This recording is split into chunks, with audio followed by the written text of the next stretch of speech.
Because if you are truly overqualified in these spaces, you should be seeing fruit. You should be seeing progress. You should be bringing solutions. You should be working efficiently. And if you're not doing so and you think you're overqualified, I think maybe you should try again and really question what you think you are. So let me get as comfortable as I can to tell y'all that I'm back. Not too much. I know I've been missing, I've been gone. I needed to make sure I'm doing this the right way if I'm going to do it. So I'm here and I'm going to do it the right way. Welcome to the Upperroom Community Podcast. I am your host, Raquel Sade, and welcome to the place where you come to be elevated in mindset, habit, and spirit. I know y'all probably like, bro, what's up? Because I'm gonna get into that, but I've wanted to make sure that I could do this efficiently, and I couldn't really show who I am on this podcast. Like, it was very hard for me to display my personality, display how much of a multifaceted person I am. If you know, you know, I'm a very structured person, and I need my notes. Well, no, I don't need my notes, but I just felt like the way in which I was doing it was restricting me to just be fully authentic. Not that I was hiding myself, but the way that I was doing each topic and everything like that. I loved each topic, but I just wanted to display me more. Less talking points, but more conversation, more room for thought. And so I'm going to try different things, and y'all going to take this journey with me because I'm going to perfect this as I go.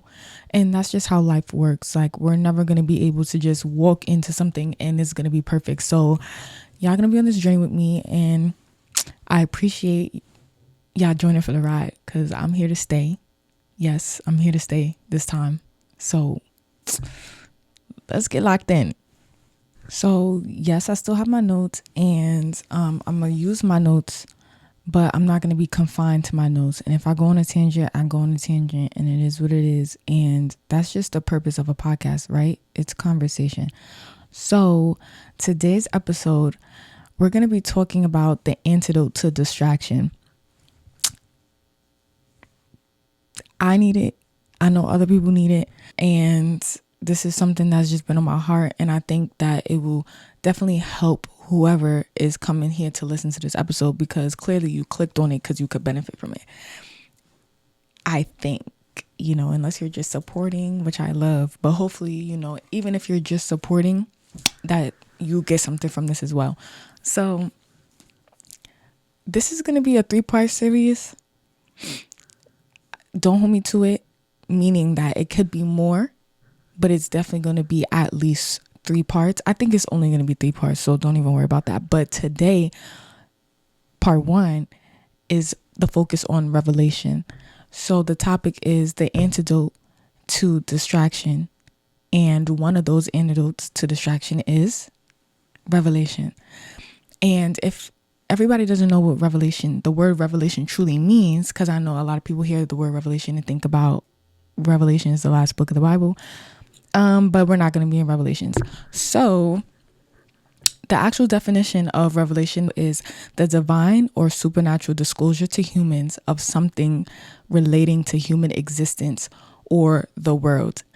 So pertaining to human existence, I think everybody wants to know what we are here for, what our purpose is, why are we here on earth, why was humans even created, was this just a big bang, or were we created in some random garden, or did we develop from apes, monkeys, whatever you believe, or if you believe that you're reincarnated and you were previously another animal or another person, whatever it is that you believe, we're all trying to come to know the truth of why we're here, what the purpose is, and how this can benefit us. As I know, and doing research, the less importance you feel on your life, the more anxiety, the more stress, the more you're just tired of doing whatever this is. If you have absolutely no idea what even is, like, what is life? What is life about?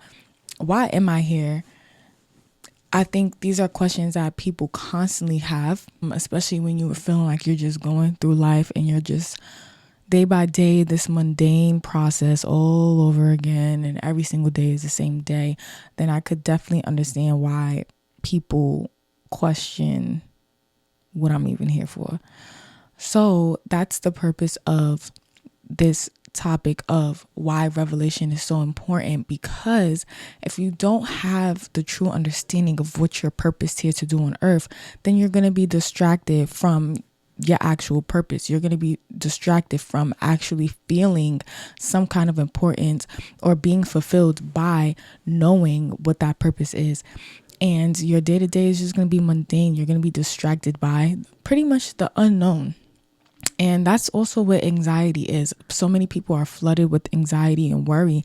And that is a distraction because it causes you to focus on the what if this happens? What if, like, to be fully scared of the unknown, not knowing what's next or what could be. That is a heavy distraction that clouds your judgment, that clouds your mind, and it honestly steals your peace and your joy. You know, we're all taught about Darwinism and the theory of evolution. And whether you believe it, whether you believe in evolution or you're believing creationism, there always is a form of figuring out how we even came about and what our purpose is here on earth. And everybody has these different ways of thinking. Everybody has these different beliefs. Some people believe in nothing, that we're just here to live and die and they have no purpose. Studies do show that people that believe that they have a greater sense of purpose definitely have less stress, less anxiety, more fulfillment in life, more joy. And I definitely believe that, because if you believe you're here for a purpose, I think that you will do anything in your power to, one, make it happen, but also to help benefit others, because you are fulfilled and you would like others to feel fulfilled. At least that's how I feel. I definitely believe that I have a greater sense of purpose in life. And of course, we go through the motions. Sometimes I feel defeated. Sometimes I don't want to get up and do anything. But most times what encourages me to get up is that I do have a purpose and I do have something to fulfill. And it's not just a selfish ambition. And I think people that have less of a selfish ambition are more happy. That's what I believe. Because the greater you are as a person, or the greater you're fulfilling in life, the greater service you're providing. People that do not have that great sense of purpose are very much deterred or feel just a weight on their shoulders, to be honest with you.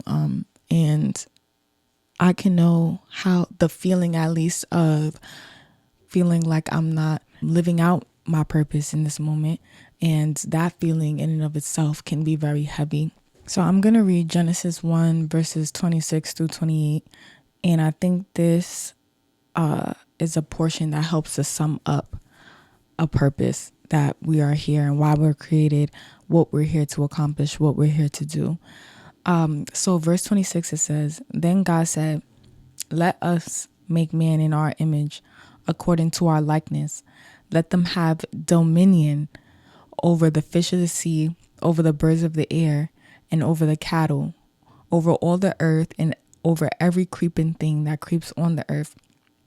So God created man in his own image, and in the image God created him, male and female. He created them.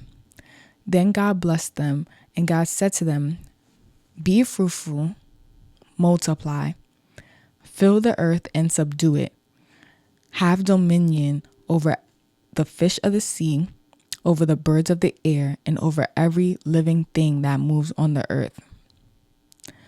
So he gave a command when he created man. He said to be fruitful and multiply, to fill the earth and subdue it, and to have dominion. That sounds like a purpose. And if anybody doesn't know what the word subdue means, the word subdue means to overcome or bring under control. Our purpose is to have dominion. Our purpose is to control a section that we are meant to.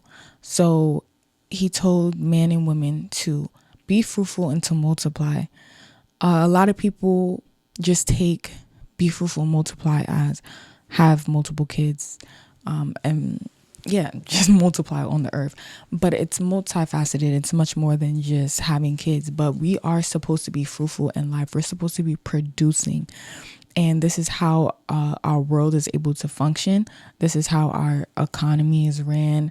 This is how we are where we are today in the 21st century, due to people producing and multiplying and creating more and inventing things and creating a better way to live.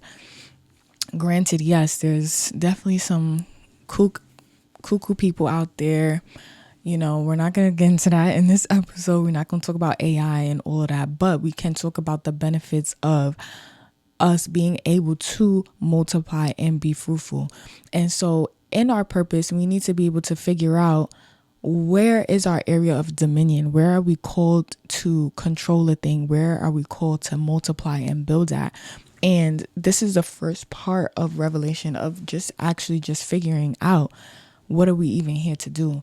So if we're here to multiply and be fruitful and to replenish the earth and to subdue it and to have dominion, those things sound weighty to me. That's a great task. You know, I don't think that that's a task that's worthless or a task that's senseless. I think that that's a very important task, and somebody who is of great importance in the sense of providing much will be able to do those things. And I think we're all called to provide something in society to be able to help the world be a better place. And that sounds cliche, to help the world be a better place. But if we look at all the things that we have, like I'm sitting in front of this camera, I'm sitting in front of a microphone, I have headphones in my ear, I have this, like, what is this thing called? I don't even know what these things is called. But you know, the thing that connects from the mic to the computer. You know what I'm talking about. I can't remember the name right now. This is my first time back in a long time. Anyway, but you get what I'm saying. I got this little light right here to help with the lighting. I got my mirror right here so I can see how cute I am. I got everything in this room has come from somebody being able to be fruitful and multiply and to invent and to create something to make our lives here better. And clearly there's a need for that. Why the world needs to be a better place, that's a whole different conversation that I'm not going to get into today. If y'all want to talk about that, we could definitely talk about that. Like, why is there certain stuff going on in the world, or why do we even need to create things to make things better, or whatever the case may be. We could talk about that in another episode, not today. But anywho, the purpose in life is to have dominion, to rule over a delegated place and area. And a part of combating distraction and defeating that is actually just finding out, okay, well, where am I called to rule? Where am I called to have this power and this dominion? And these words, I think nowadays sound so like they have a negative connotation to it, because we've dealt with so many people that have abused power, that have abused rulership and authority.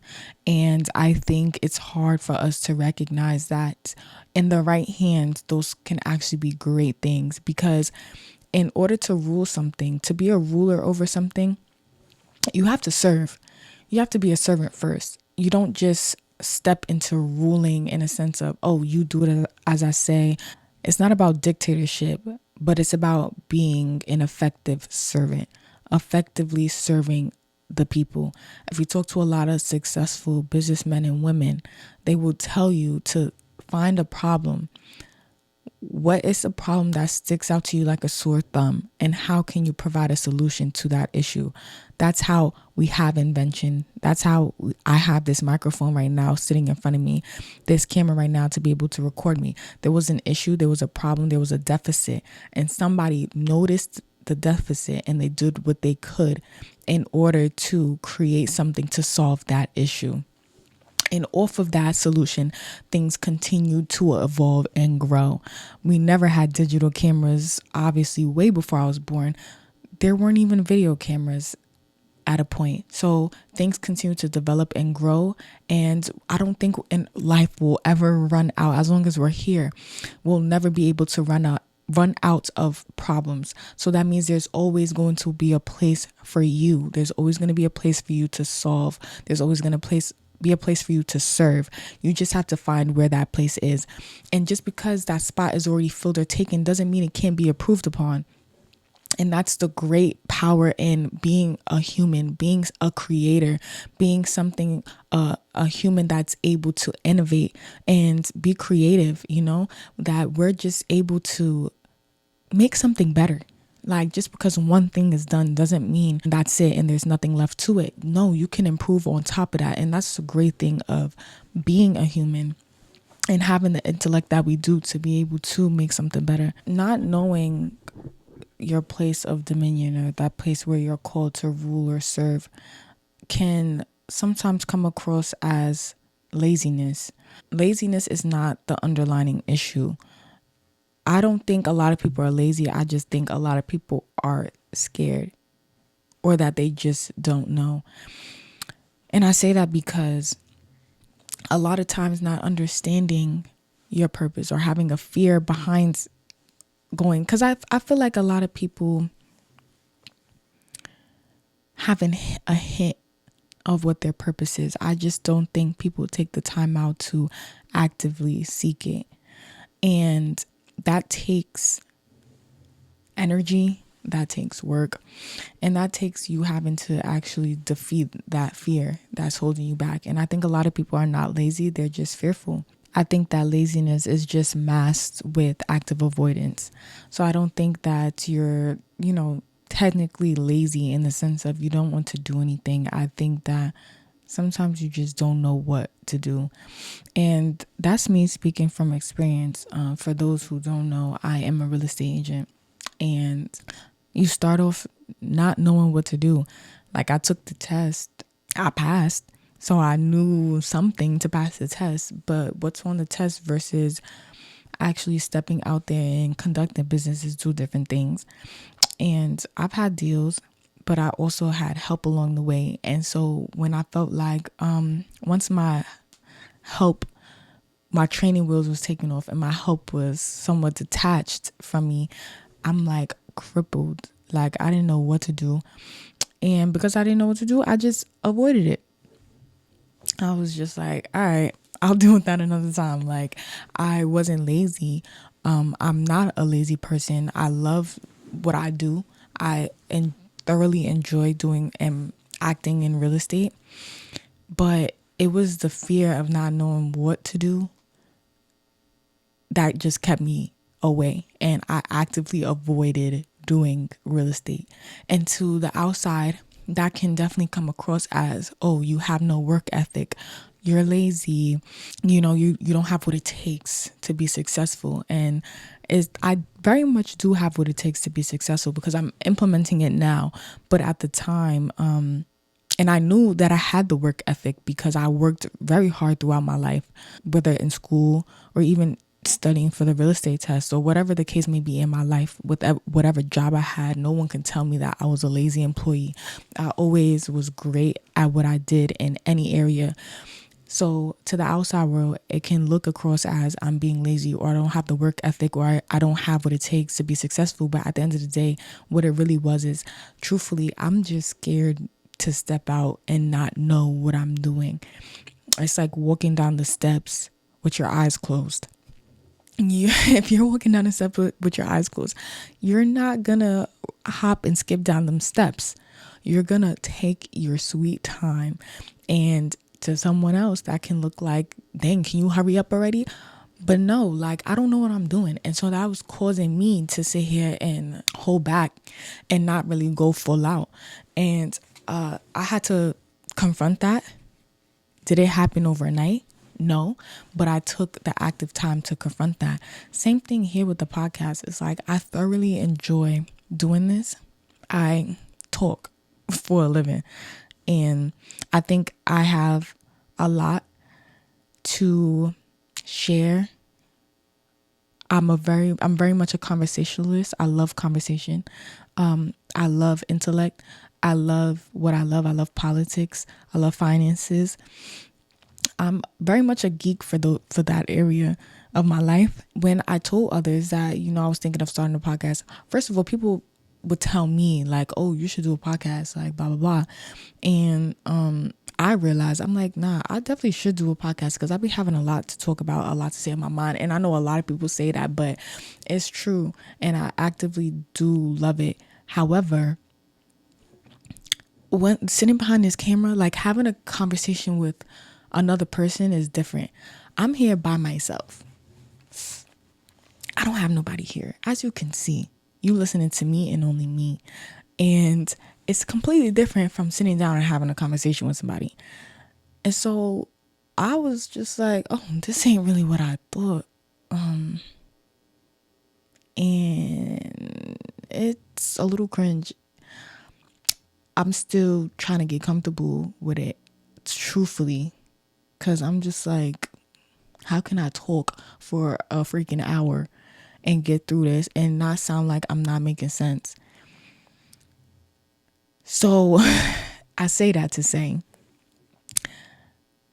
a lot of times what looks or what is displayed as laziness can just be active avoidance to miss the opportunity of falling on your face, to actively miss that place where you can just mess up because you don't know what you're doing. And I think people are just more fearful of messing up and not knowing, and that is a stunt in their growth. I don't think it's always a laziness issue, but it's a issue that should be addressed.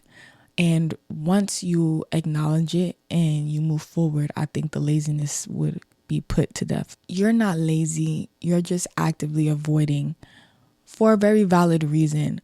But don't let that very valid reason be the reason to stay there and continue to actively avoid what you know you are ordained to do. Address it at the root, address the issue, and walk through it. The book of Psalms 23 says, "Yea, though I walk through the valley of the shadow of death, I will fear nothing. I will fear no evil." And it's an active thing. You have to walk through it. Though I walk through the valley, he didn't avoid the valley. He didn't step and stand outside the valley staring at it like, ooh, do I have to go in there? But that looks really scary. I don't know what's going to happen in that valley. But he said, "Yea, though I walk through that valley, I will fear no evil. I will fear nothing." So walk through it. And as you continue to walk through it, that fear will drop off. I promise you. The fear is just keeping you at that gate.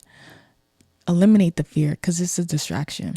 I do believe that there are areas of our life that can keep us from experiencing that life-changing revelation that we need in order to push forward and not be distracted by the mundane or whatever it is that we're distracted by. And those three things I could point out would be our work, like our job, having to provide for others. I know a lot of people are held back by that. And a third thing is very much unrealistic expectations. When it comes to our place of work, I think that a lot of people can be stuck in the survive mode. Wake up, go to work, go to sleep, wake up, go to work, go to sleep. It's just up and down. Monday and Tuesday, get over the hill. It's Wednesday, and then it slides down Thursday, Friday. And then it picks back up, and it just sounds treacherous. It sounds like torture, to be honest with you. Imagine just going through the same motions day after day after day after day. Of course you feel purposeless. Of course you feel heavy burden. Of course you're riddled with just heaviness. Like, because that looks heavy, it sounds heavy, and it sounds like that don't even make sense. Like doing the same thing every day, in the sense of absent of what it is that you are meant to do. And I think that there's a process in life that we have to go through. And I think that process is imperative and we can't avoid that process. And I think that when you have a job, oftentimes people don't allow that season to process them if they're in an area of work that isn't necessarily attached to what they're called to do.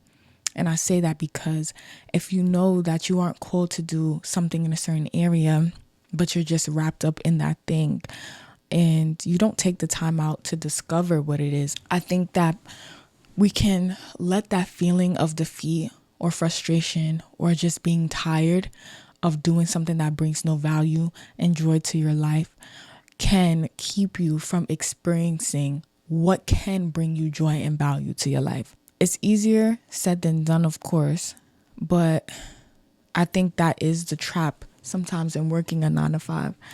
And not every 9 to 5 is bad. And that's what I'm trying to get at too. Like, just because you work a 9 to 5 does not mean you're living a mundane, purposeless life.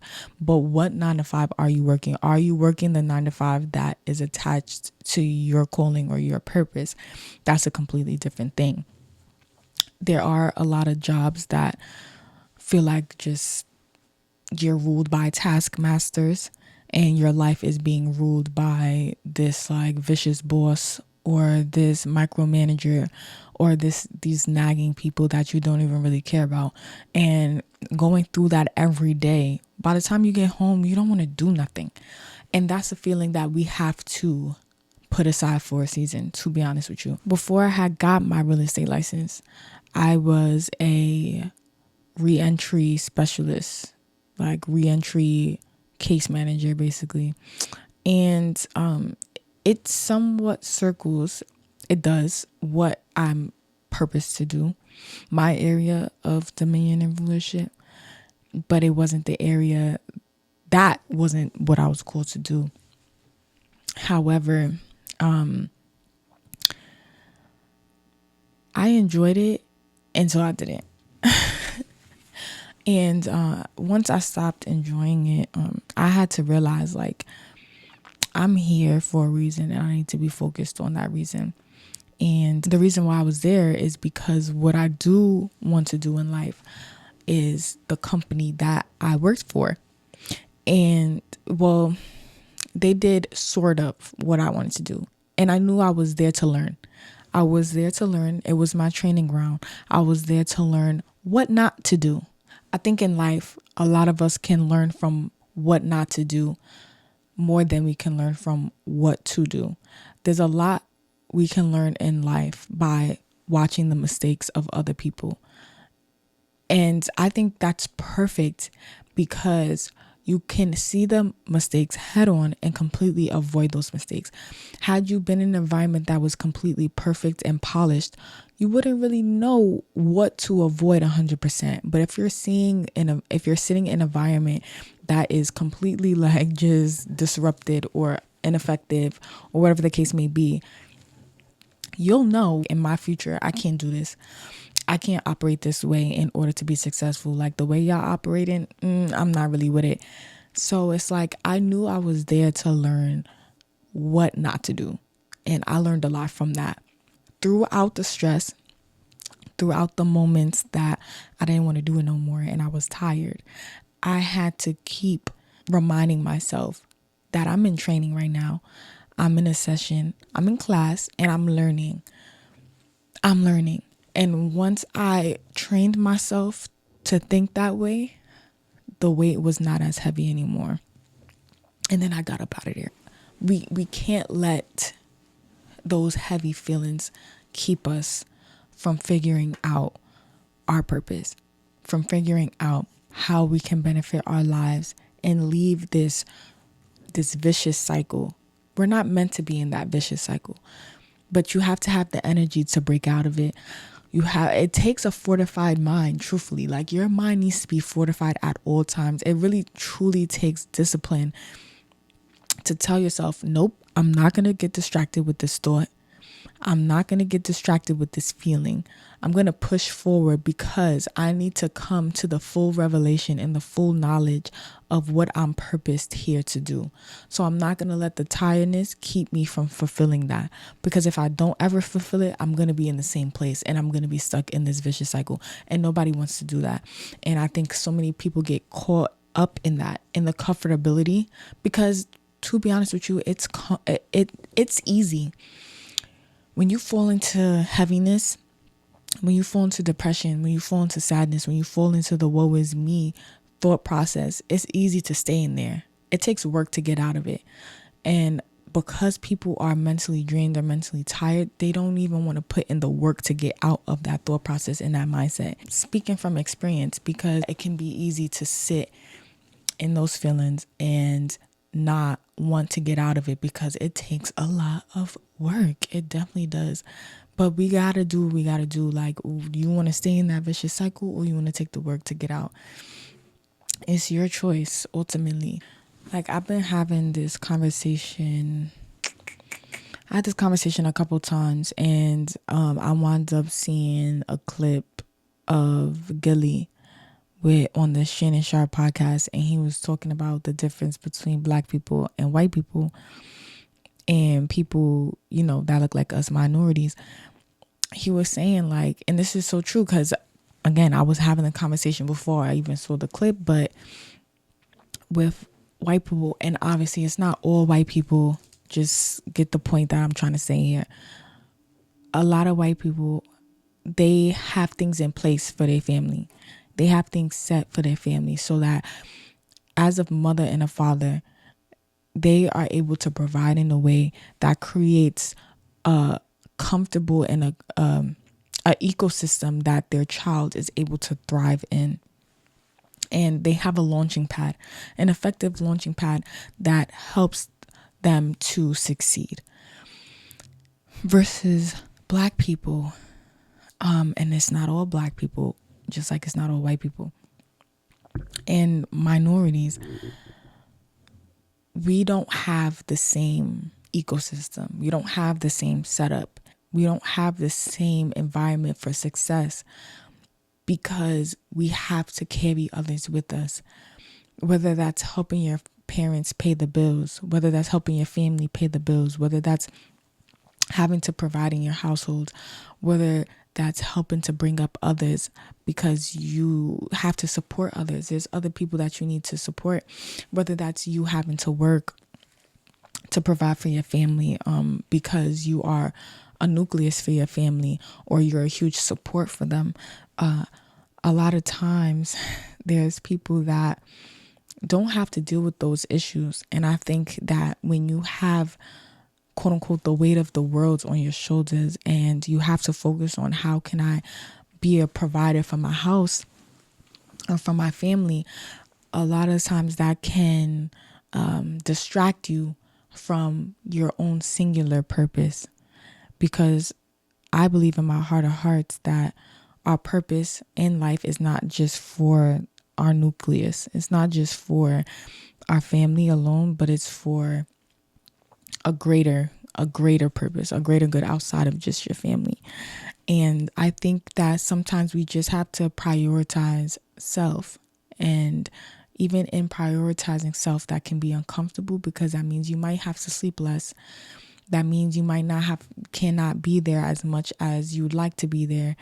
That means that, life ebbs and flows. And I think that people should give you grace for the season that you're in.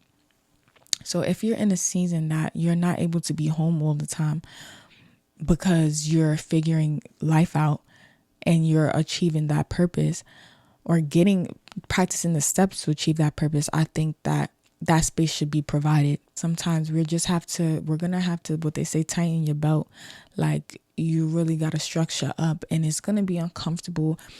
And, in order to defeat distraction, whatever it is, it's going to be uncomfortable. It's never going to just be an easy peasy walk in the road kind of thing. So I think that's something as a people we definitely need to figure out. We definitely need to accomplish, because without that, we will continue to be in this vicious cycle that keeps us stagnant. And the last thing on my list of things that I believe can keep us from experiencing that life-changing revelation is definitely 100% unrealistic expectations. And I blame society and what it is right now. I think in the 21st century, being born in 1999 and my peers that were born either a little bit before or after, I believe that we are in a skip step generation. I do. There's always been people that skipped steps. But I think because of the advancement of media has caused us to naturally just want to skip steps even more. It's caused us to hate the process. And the process is very much necessary. It builds character, it builds structure, it builds perseverance, and it also gives you the thought process and the habits you need in order to succeed in the area that you are meant to be in. We just want to jump to the end goal, and life don't work like that. It don't work like that. We got to take steps. And I think because of media, of course, there's this heavy burden of us feeling left behind, of us feeling like we're not where we're supposed to be in life right now. And I don't think that's necessarily true. Again, when it comes to my job, like I very much knew that's where I was supposed to be in that season. Doesn't mean that I was comfortable and I was 100% happy there. Not really, no. But I knew what I was there for. And I think what also added and contributed to my unhappiness 100% is social media. 100% is seeing others hitting the fast track. And I'm like, but I'm still here. Comparison is truly a thief of joy. And because we have social media, we're just flooded with other people's lives on a daily basis.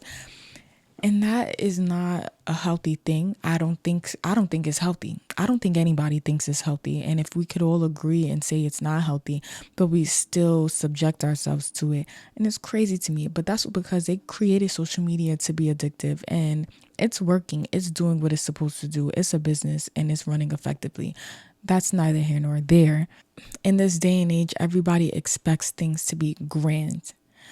And there's nothing wrong with expecting something grand coming from your life.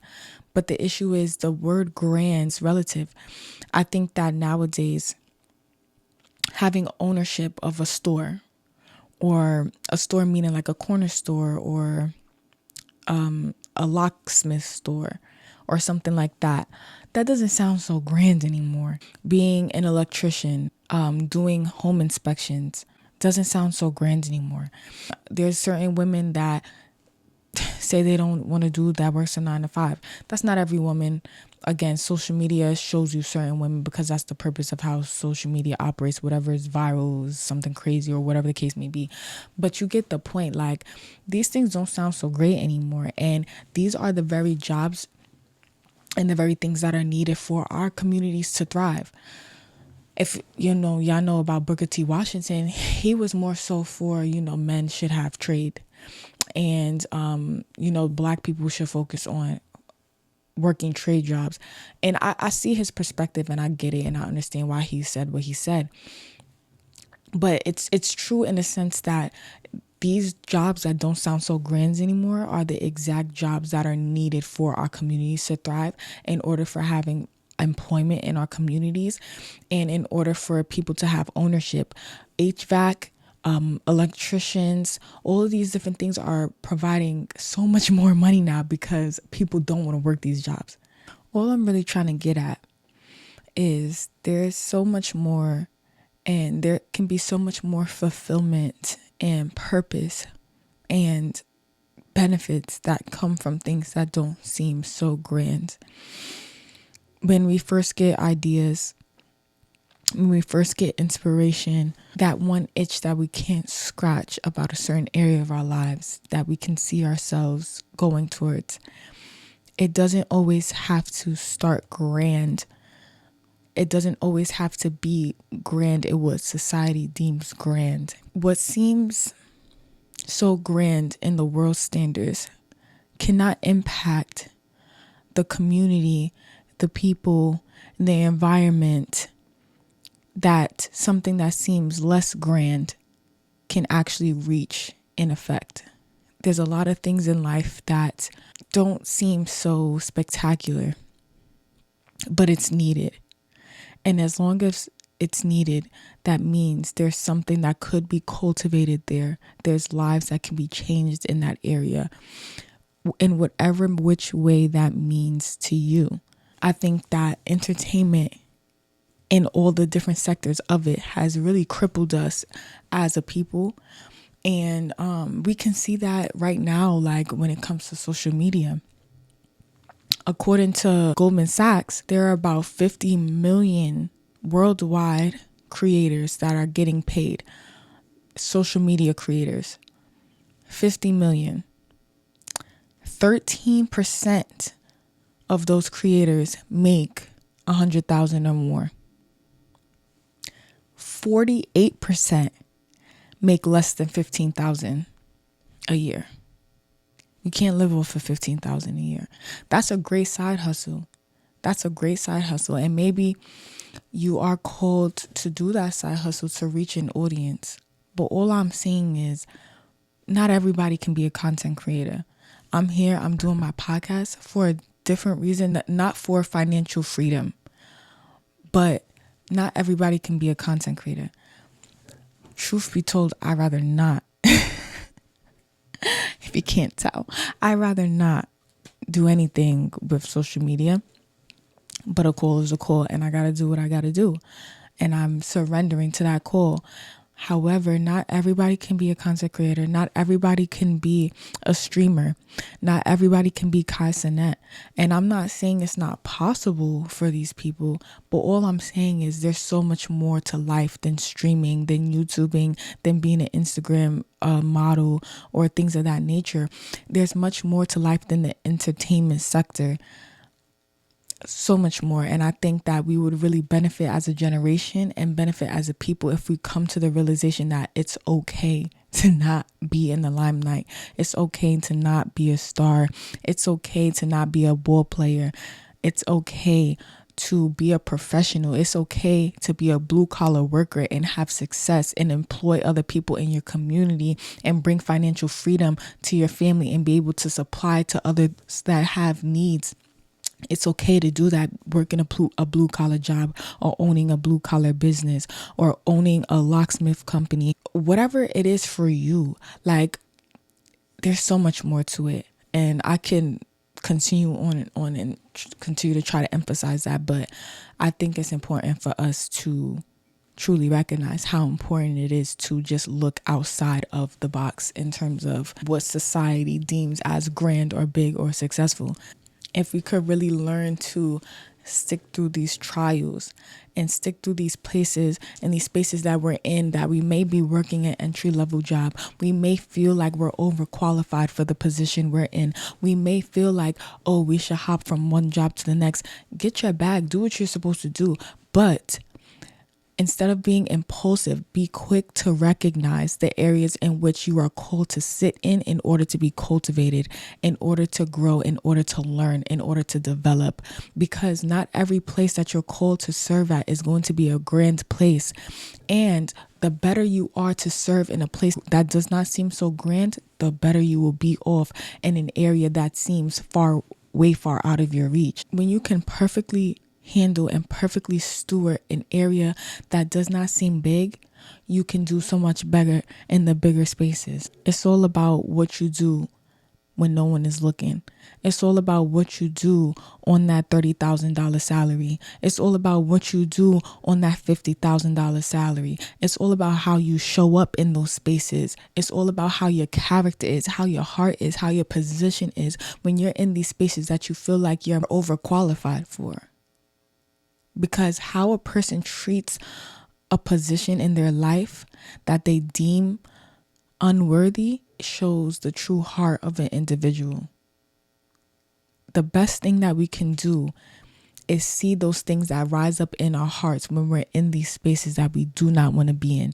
And that exposes the dirt, that exposes the grime, that exposes the things that need to be removed from us in order to move on to the next level.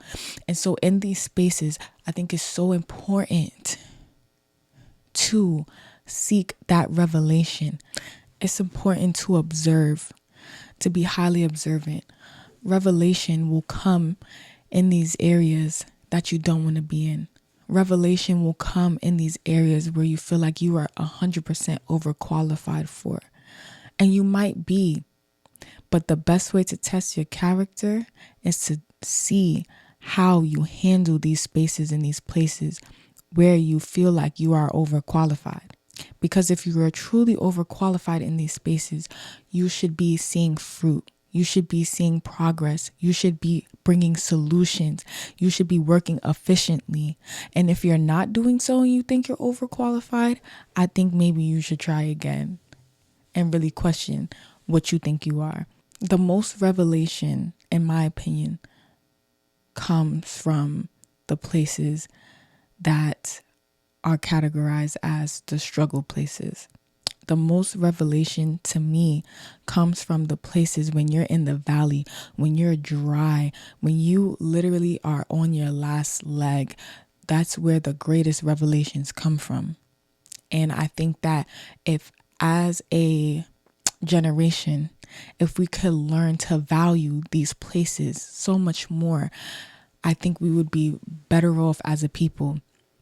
I think that if we are not so quick to skip these places, if we're not so quick to skip the entry level and skip the volunteer work and skip the underpayment, skip these moments that help to cultivate us as a people, I think we would be very much successful as a generation and as a people. I think we can learn to not focus on the end goal so much, but learn how where I'm at right now can help better myself for the end goal. How can I be the person to better my situation right now, to better others that I am affecting in this moment right now? It might not seem big, it might not seem grand, but at the end of the day, you can apply solutions, you can apply change, and you can make your environment better no matter where you are right now and no matter where you want to be in the future. And I think this is the process of revelation. This is the process of coming to know the fullness of your calling, coming to know the fullness of who you are and what you are called to do as a person. I think that these seasons of being lesser than is much more beneficial than we think. And if we can learn that, I think we will have a better off time and season, and we might be able to leave that place a little bit quicker if we learn a little bit faster. That's my opinion. So my closing point would be seeking revelation in these small places will get you where you need to go. But if you have the mindset of you're too good for this, or you're tired of being here, or you're tired of working in this position, or you're tired of being overlooked, you're tired of this, you're tired of that, that mindset is a distraction. Do not let these negative thoughts, the negative mindset, the fear of the unknown, all these different things distract you from the ultimate goal. Don't let it distract you from the lesson that you should be learning right now. Don't let it distract you from this process and from this necessary growth that will take you to much higher heights. Don't let it distract you. Learn what you need to learn in this season. Change what you need to change, and allow the revelation that you do receive strengthen you for the season that you're in now. I thank you guys for sitting here and going through this episode. I haven't recorded a long episode like this in a long time, if not ever. And so I'm very much appreciative. I cannot wait to see you guys for part 2 on the antidote for distraction. And I just appreciate everybody who's here from the jump, who's here right now in this moment watching this episode and will continue to grow with me. And I just ask that you tune in, share with somebody you know, share with your enemy, share with somebody you think you should that you think should hear this. And I'll see y'all on the next episode. Let's grow together. Peace out.